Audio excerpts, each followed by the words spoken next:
أعوذ بالله من الشيطان الرجيم.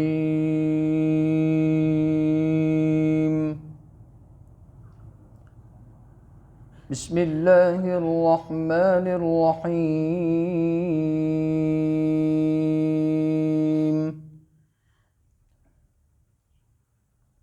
وآت ذا القربى حقه والمسكين وابن السبيل ولا تبذر تبذيرا إن المبذرين كانوا إخوان الشياطين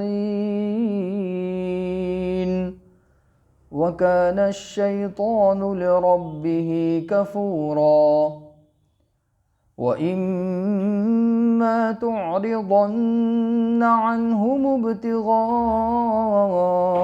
رحمة من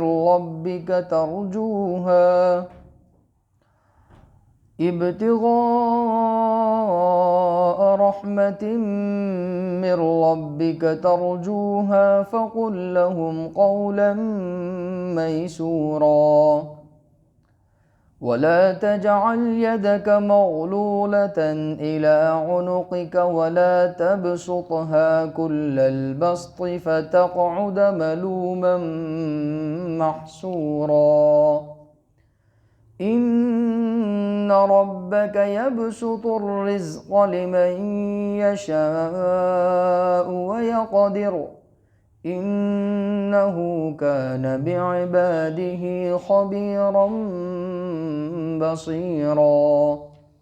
صدق اللہ العظیم. اور آپ قریبی رشتہ داروں کا حق ادا کیجئے اور ضرورت مند کا بھی حق ادا کیجئے اور مسافر کا بھی، اور فضول خرچی مت کیجیے کہ یقیناً فضول خرچی کرنے والے تو شیطان کے بھائی ہے، اور شیطان اپنے پروردگار کا بڑا ناشکرا ہے. اور اگر آپ سوال کرنے والے سے اعراض کرنا چاہتے ہیں اس مال کی وجہ سے یا اس آمدنی کی وجہ سے جو آپ کے پروردگار سے آپ کو حاصل ہونے والی ہے، جس کی آپ کو امید ہے، تو اس صورت میں بھی آپ سائل کو اچھی بات کہہ کر رخصت کر دیجئے، اور آپ اپنے ہاتھوں کو بالکل بھی گردن پر باندھ کر مت رکھ دیجئے، یعنی کچھ دینا ہی نہیں ہے، اور نہ ایک دم کھلے ہاتھ سے دینا چالو مت کیجئے کہ آپ ملامت زدہ ہو کر مایوس ہو کر بیٹھ جائیں. یقیناً آپ کا پروردگار جس کے لیے چاہتا ہے رزق کو کشادہ کر دیتا ہے، اور جس کے لیے چاہتا ہے رزق کو تنگ کر دیتا ہے. بے شک آپ کا پروردگار اپنے بندوں کی خبر رکھنے والا ہے، اپنے بندوں کو دیکھنے والا ہے. گزشتہ آیت کی تفسیر کے اندر یہ بات آئی تھی کہ اللہ رب العزت نے ان آیات کے اندر حقوق العباد کو بیان فرمایا. حقوق العباد کو بیان کرنے سے پہلے اللہ رب العزت نے اپنا حق بیان فرمایا اور یہ ارشاد فرمایا کہ قضى ربك الا تعبدوا الا اياه. آپ کے پروردگار نے یہ فیصلہ کر دیا ہے کہ عبادت تو اللہ ہی کی جائے گی. یہ تو حکم تھا اللہ کے حق سے متعلق. پھر اس کے بعد اللہ رب العزت نے حقوق العباد بیان فرمائے، اور حقوق العباد میں اللہ رب العزت نے بہت سارے احکامات نازل فرمائے. اور حقوق العباد میں سب سے پہلا حق انسان پر اگر ہوتا ہے تو اس کے ماں باپ کا ہوتا ہے، اس لیے ماں باپ کے حقوق پہلے بیان فرمائے. اپنی عبادت کا حکم دینے کے بعد دوسرا حکم اللہ رب العزت نے کیا ارشاد فرمایا؟ وَبِالْوَالِدَيْنِ إِحْسَانًا، کہ والدین کے ساتھ اچھا سلوک کرنا۔ حالانکہ انسان کے بہت سارے رشتے ناتے ہیں، انسان کا بھائی بھی ہوتا ہے، اس کی بہن ہوتی ہے، سسرالی رشتہ بھی ہوتا ہے، اولاد کا رشتہ بھی ہوتا ہے، لیکن اللہ رب العزت کے یہاں سب سے بڑا رشتہ، سب سے قابل عظمت، قابل عزت، قابل وقعت اگر کوئی رشتہ ہو سکتا ہے تو وہ ماں باپ کا رشتہ ہے۔ اس لیے تمام بندوں میں سب سے زیادہ حسن سلوک کے حقدار کون ہوتے ہیں؟ ماں باپ ہوتے ہیں۔ اس لیے پہلے ماں باپ کا حکم دیا، بالوالدین احسان۔ حالانکہ اولاد بھی ہے، آدمی کا سسرال بھی ہے، لیکن تمام رشتہ داروں سے پہلے اللہ رب العزت نے کس کا حق بیان فرمایا؟ والدین کا، اور وہ بھی اپنے عبادت کا حکم دینے کے فوراً بعد، وہ بالوالدین احسانہ، والدین کے ساتھ اچھا سلوک کرنا۔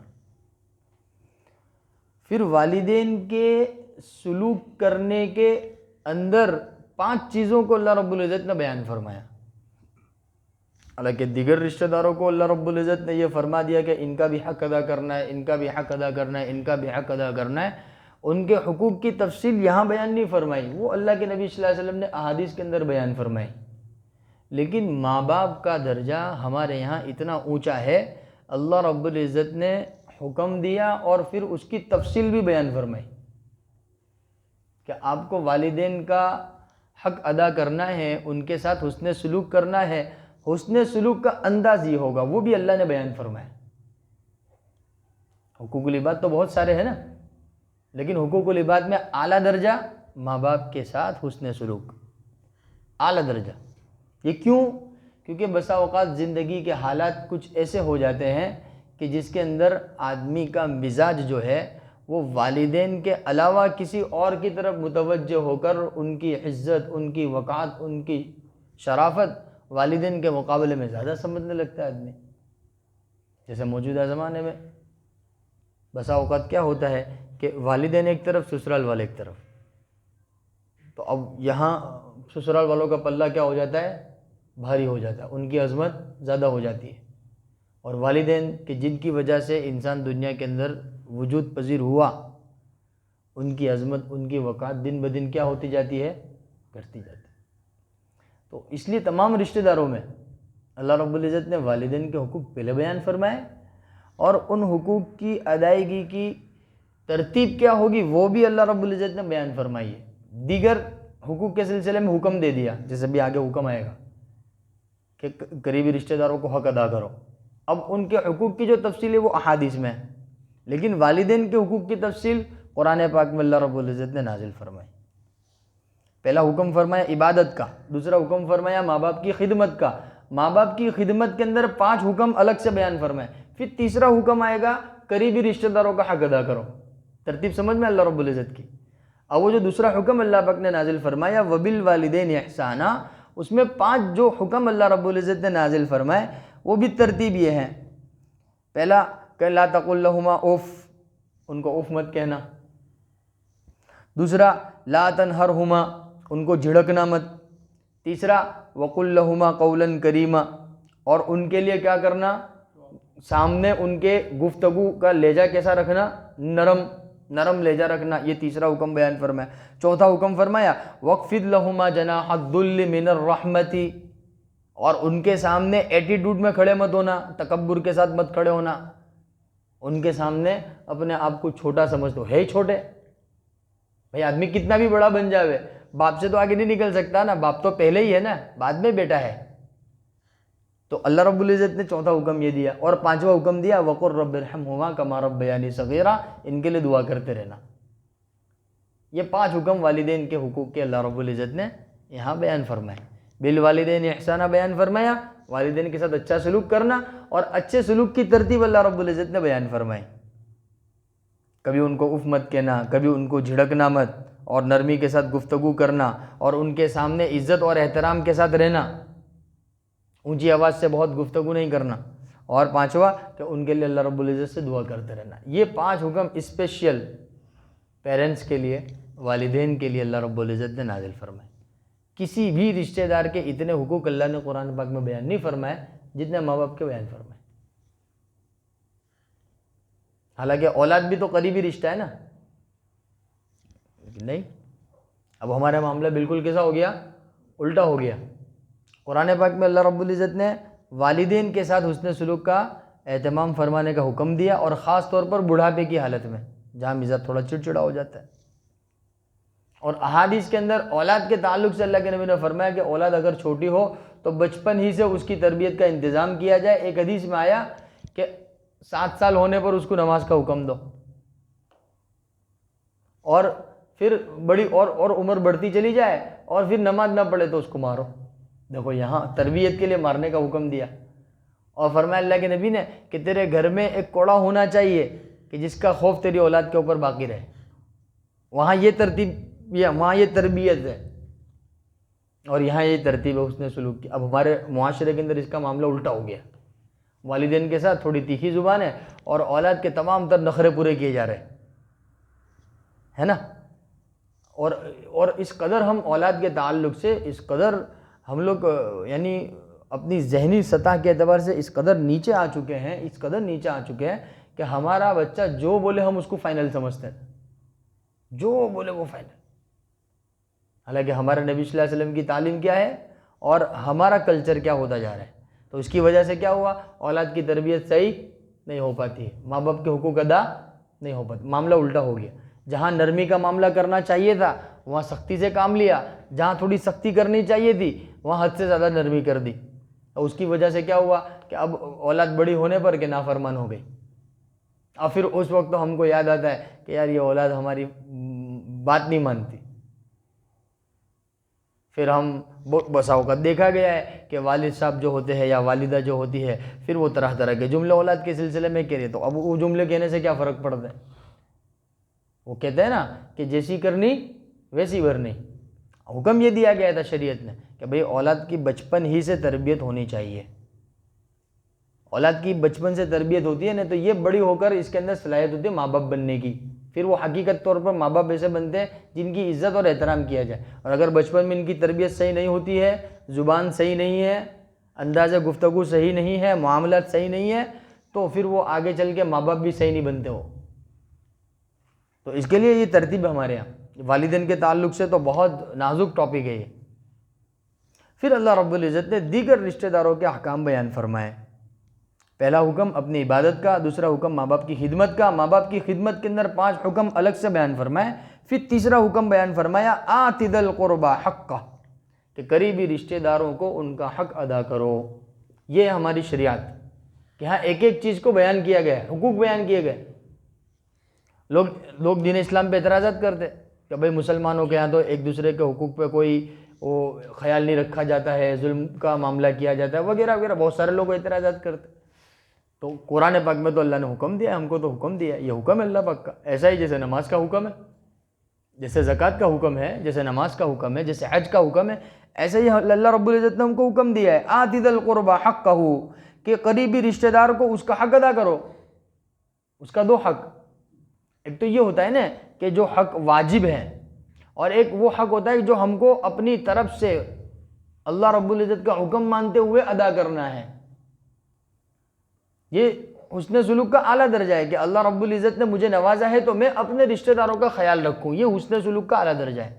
اب معاملہ کیا ہو گیا کہ ایسا ہو گیا کہ رشتہ داروں کے پاس سے کچھ لیا تھا وہی واپس نہیں کر رہے، معاملہ اور زیادہ الٹا ہو گیا نا۔ یہاں تو کیا حکم دیا آت ذی القربی حقہ، یہاں حق سے مراد کون سا حق ہے؟ نفلی حق ہے، رشتہ داری کا جو حق ہے کہ بھئی ان کے ساتھ گفتگو اچھی کرنا، ان کی عزت کرنا۔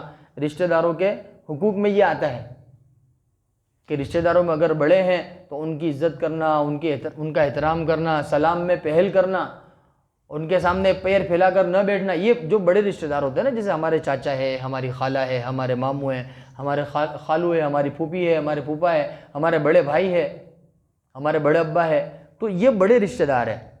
تو ان کے حقوق میں سے ایک بات یہ بھی ہے کہ بھئی ان کے سامنے احترام کے ساتھ رہا جائے، کیونکہ یہ ہمارے والدین کے بالکل قریب ہے، تو ہمارے بھی قریب ہوئے، تو یہ قریبی رشتہ دار۔ اور ایسے ہی کہ اللہ رب العزت نے اگر مجھے نوازا ہے دنیاوی اعتبار سے، اخروی اعتبار سے، دین کے اعتبار سے، دنیا کے اعتبار سے، تو میں اس میں سے ان کے اوپر کیا کروں؟ خرچ کروں۔ یہ حکم دیا اللہ رب العزت نے۔ لیکن اب ہمارے معاشرے میں معاملہ کیسا ہو گیا؟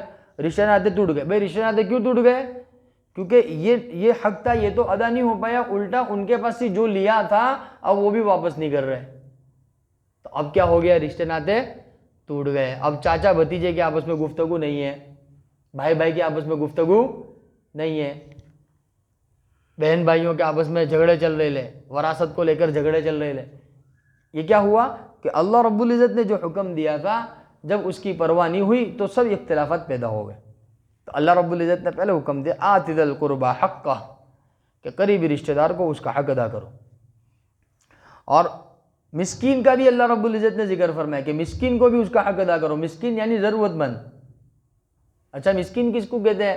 کہ جو بنیادی ضرورت ہے وہ ضرورت بھی جس کے پاس مہیا نہ ہو اس کو مسکین کہتے ہیں۔ جسے بنیادی ضرورت میں سے کھانا ہے، کپڑا ہے، رہنے کے لیے جگہ، مکان، کہ جس سے گرمی سے حفاظت ہو سکے، ٹھنڈی سے حفاظت ہو سکے، بارش سے حفاظت ہو سکے، یہ ضرورت کی چیز ہے۔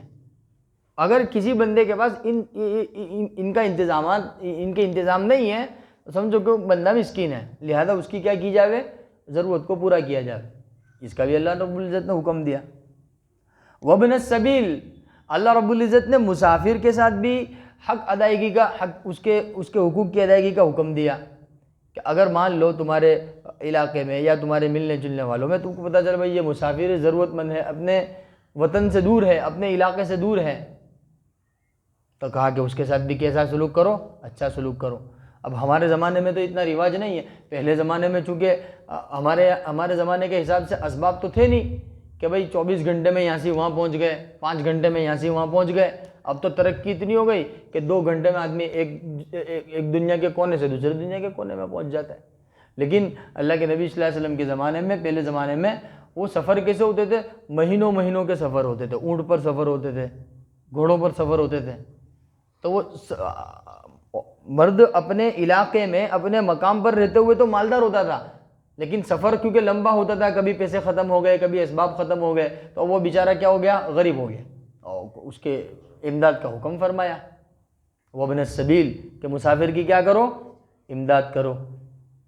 آج کے زمانے میں بھی ہو سکتا ہے، پاسبل ہے۔ مان لو ایک بندہ سفر کر کے کیرلا طرف چلا گیا، دور چلا گیا، یہاں کا کروڑ پتی آدمی ہے، مالدار آدمی ہے، چلا گیا، لیکن راستے میں کچھ ایسے واقعات، حادثات بنے کہ جس کی وجہ سے اس کا مال چوری ہو گیا یا اسباب اس کے پاس ختم ہو گئے، تو حکم دیا کہ اس کی مدد کرو، اس کی امداد کرو۔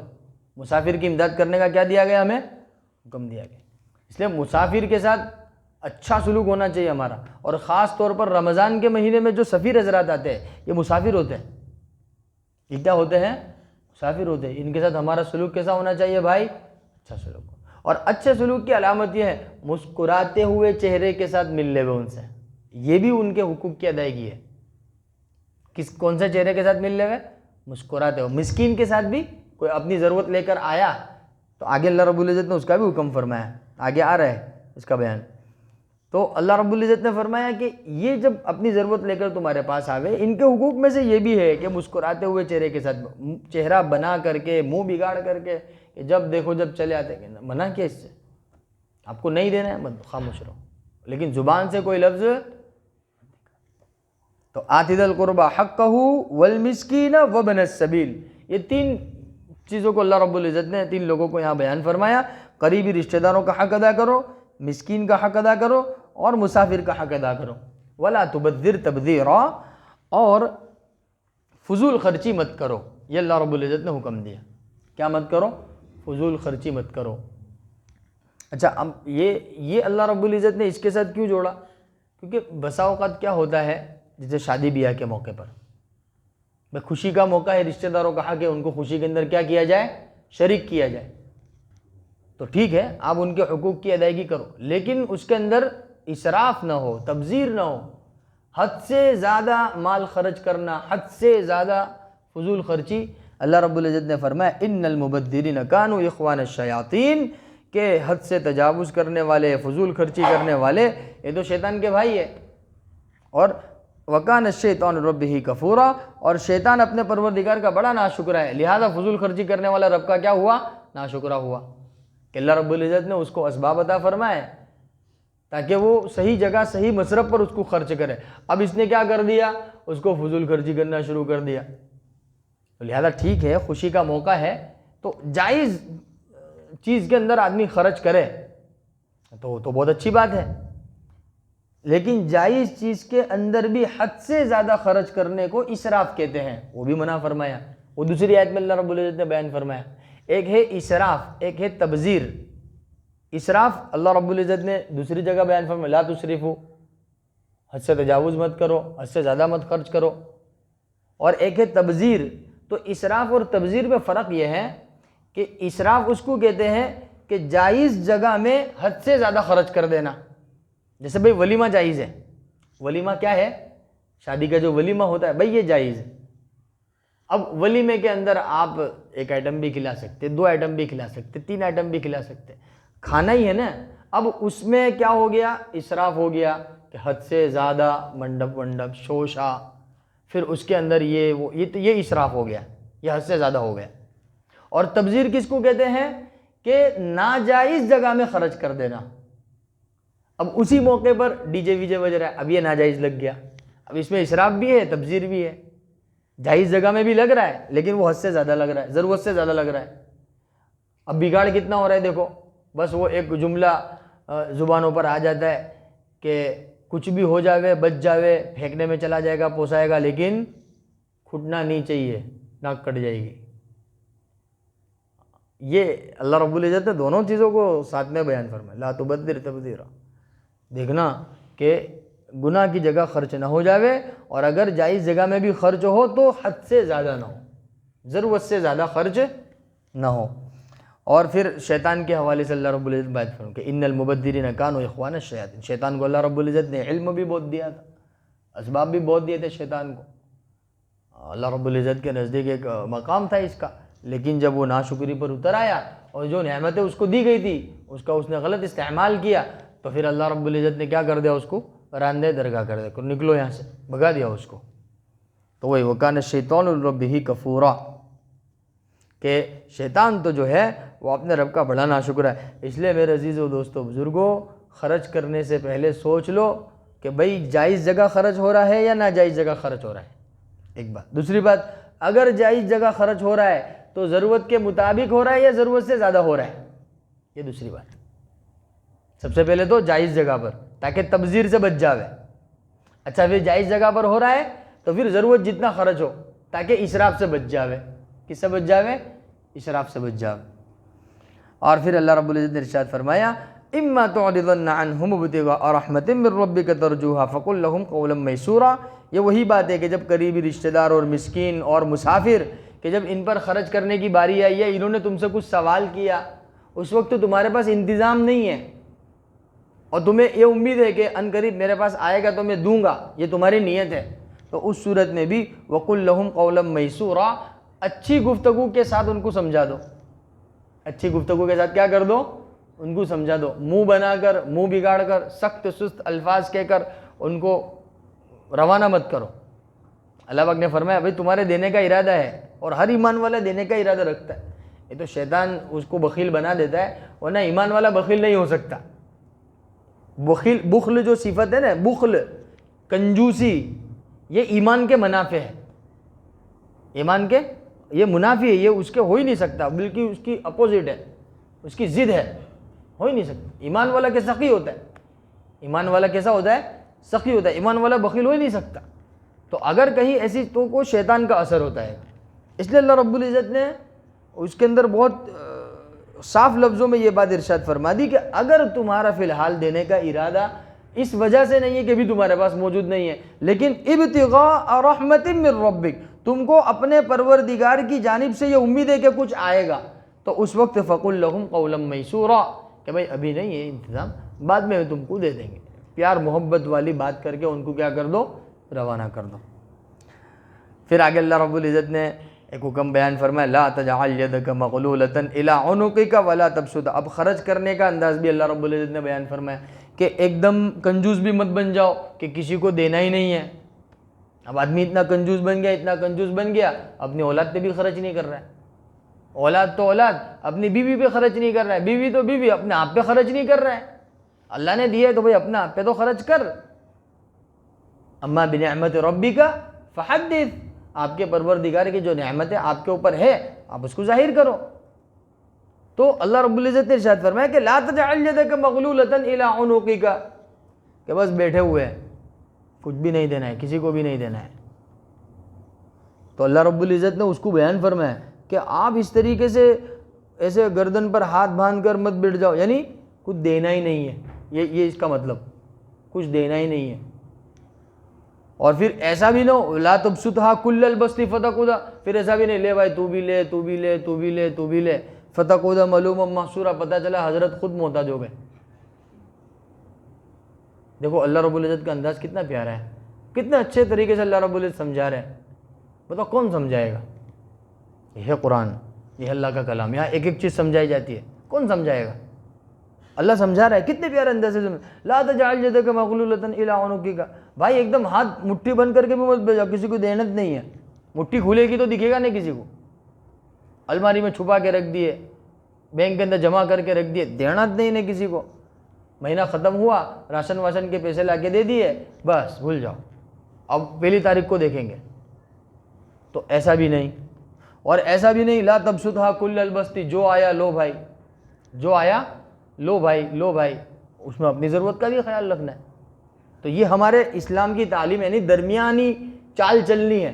کسی چال چلنی ہے؟ بالکل درمیانی چال, کہ ایک دم کنجوسی پہ بھی نہیں اتر آنا ہے اور ایک دم کھول بھی نہیں دینا ہے خزانہ کہ بھائی آئے لے کے جائے نہ پھر خود محتاج ہو گئے. نہیں, کہ لا تجعل یدک مغلولۃ الی عنقک, کہ آپ اپنے ہاتھوں کو اپنی گردن کے پیچھے باندھ کر مت رکھیے, یعنی بس دینا ہی نہیں ہے. اور ولا تبسطھا کل البسط, اور ایک دم کھلے بھی مت چھوڑ دیجئے کہ دونوں ہاتھ سے خرچ کر رہے. فتقعد ملوما محسورا, کہ پھر آپ ملامت زدہ ہو کر مایوس ہو کر بیٹھ جائیں گے.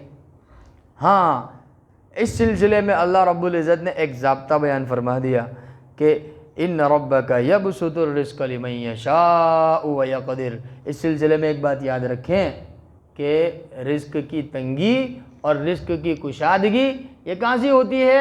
اللہ پاک کے یہاں سے ہوتی ہے. تو کبھی آدمی یہ نہ سوچے کہ بھئی میرے پاس جو ہے وہ میری اپنی محنت ہے, اور جس کے پاس نہیں ہے تو وہ یہ نہ سوچے کہ یار اپنے تو نصیب ہی خراب ہے, کہ جہاں ہاتھ ڈالتے کہ وہاں کیا کھڈا ہی پڑ جاتا ہے گا, کچھ نکلتا نہیں ہے. بہت سارے حضرات ہو تبھی بھی ایسے الفاظ زبان پر آتے ہیں.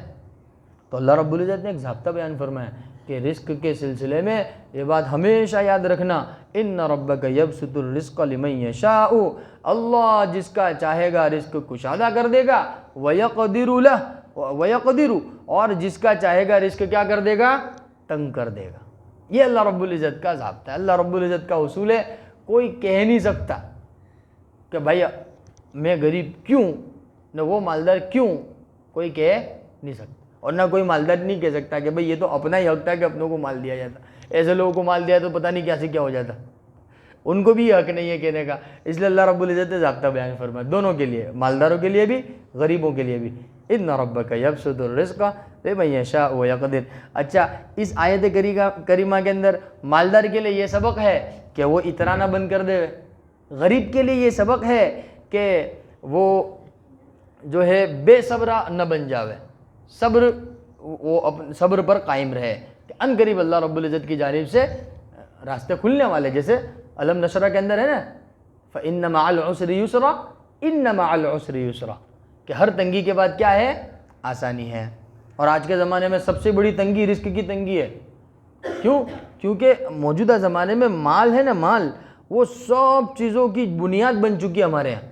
کوئی کاروبار کرنا ہو تو مال کی ضرورت ہے, یہ کرنا ہو تو مال کی ضرورت ہے, یہ کرنا, شادی کرنا تو کہ مال کی ضرورت ہے. ہر چیز کے اندر ہمارے یہاں کس کو ابھی بنیاد بنا دیا گیا ہے؟ مال کو بنیاد بنا دیا گیا. اس لیے ایک اصول اللہ رب العزت نے بیان فرما دیا کہ تم یہ مت سمجھنا کہ تمہارے پاس مال ہے تو تم کامیاب ہو گئے اور مال نہیں ہے تو تم ناکام ہو گئے. کہ نہیں, یہ تو اللہ رب العزت جس کو چاہتا ہے رزق زیادہ دیتا ہے, جس کو چاہتا ہے رزق کیا کر دیتا ہے؟ کم کر دیتا ہے. انہ کان بعبادہ خبیرا بصیرا, اللہ تعالیٰ اپنے بندوں سے باخبر ہے, دیکھنے والا ہے. اللہ رب العزت حکمت کے ساتھ, مصلحت کے ساتھ جس کو دینا چاہتا ہے دے دیتا ہے, جس سے روکنا چاہتا ہے وہ اس سے اللہ رب العزت روک دیتا ہے. بہت سارے بہت محنت کرتے بیچارے ہیں, بہت محنت کرتے صبح سے لے کر شام تک, یعنی 24 گھنٹے میں 18 گھنٹے محنت کرنے والے لوگ ہیں ہمارے درمیان. کتنے گھنٹے؟ 18 گھنٹے محنت کر رہے ہیں, اور 6 گھنٹے جو بچتے ہیں 18 نے 6 24, وہ 6 گھنٹے میں ان کا کھانا, ان کا پینا, زندگی کی دیگر ضروریات. 18 گھنٹے محنت کرنے کے باوجود بھی وہ مہینے کے کتنا کما رہے ہیں؟ 15,000 20,000 25,000 ایسا کما رہے ہیں. اور کچھ تو ایسے ہیں کہ وہ پلنگ پر سوئے ہوئے, بس ایک فون کی گھنٹی بجتی ہے, پتہ چلا کروڑوں کا سودا ہو گیا. یہ کیا ہوا؟ ان ربک, اللہ آپ کا پروردگار جس کی روزی کو چاہتا ہے کشادہ کر دیتا ہے, اور جس کی روزی کو کیا کر دیتا ہے؟ تنگ کرتا ہے. کیونکہ اللہ رب العزت جانتا ہے کس کو کتنا دینا ہے. تو لہذا اللہ کرے ہمیں بات سمجھ میں آ جاوے, اور اللہ رب العزت نے جو حقوق رشتہ داروں کے, والدین کے, اور اللہ رب العزت کی مخلوقات کے اللہ پاک نے بیان فرمائے, ان حقوق پر اللہ رب العزت ہمیں بھی عمل کرنے کی توفیق عطا فرماوے, اور پوری امت مسلمہ کو ان تمام تر احکامات پر عمل کرنے کی توفیق عطا فرماوے. سبحان اللہ و بحمدہ, سبحان اللہ.